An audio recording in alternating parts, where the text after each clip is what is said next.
Welcome to The Explainer. Today we're going to talk about how we went from capturing, like, a literal ghost of an image to having a supercomputer in our pocket that also happens to be a camera. It's a pretty wild journey, the story of the photograph.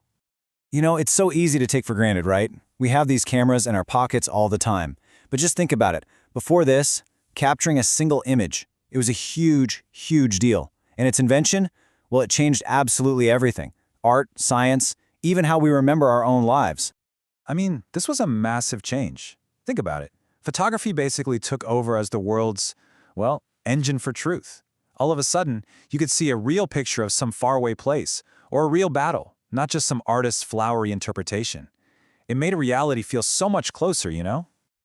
Okay, so where does this whole story start? Well, it's not with chemistry or film like you might think. Nope, it all begins with a simple trick of light, something people had known about for centuries. It all started with this thing right here, the camera obscura. Literally, it just means dark chamber. And believe it or not, this incredibly simple idea, it's the granddaddy of every single camera we use today. It's just beautiful, simple physics. Light travels in a straight line, right? So when you let light from the outside world squeeze through one tiny little hole, all those light rays cross over each other. And what happens? They project a perfect, though, yeah, upside-down image on the wall inside. It's kind of magical. And here's the big problem, the real frustrating part. You had this gorgeous, perfect image, but it was a ghost. The second the light was gone, poof, so was the image. The big question became, how do you keep it? How do you make that ghost stay? So the first person to really crack this nut was a French inventor, a guy named Joseph Niepce. And this guy was obsessed. He spent years just messing around with different materials, trying to find something, anything, that would react to light in a permanent way.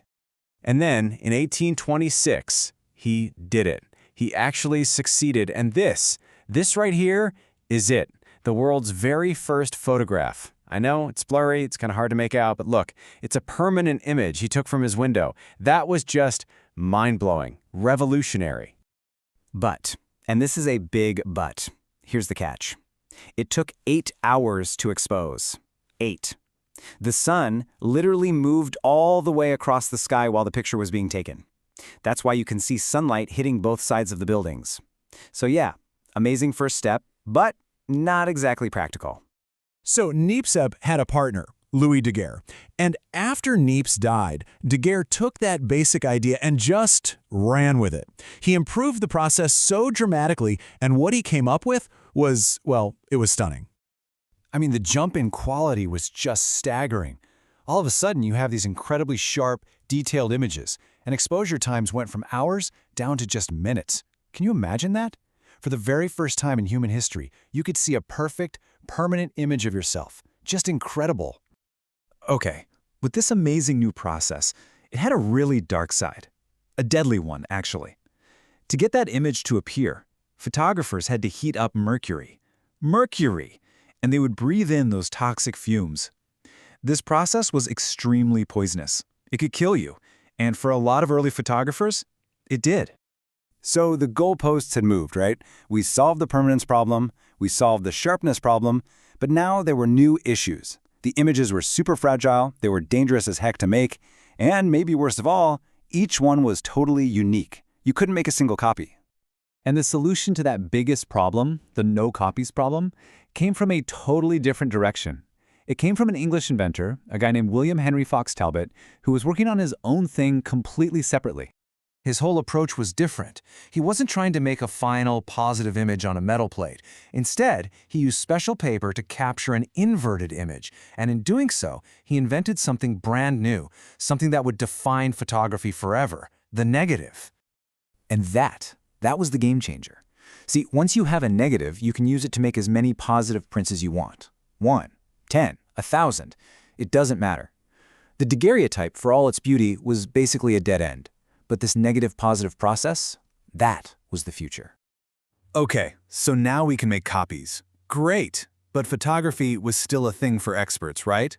It was all messy chemicals, heavy glass plates. You had to be a real enthusiast. That is, until a couple of key inventions in the 1880s came along and changed absolutely everything, again. So first up, chemists figured out how to put all the light-sensitive stuff into a dry gelatin mix that they could coat onto flexible film. This meant no more heavy, clumsy glass plates that you had to prepare right on the spot. All of a sudden, photography was portable. You could take it with you.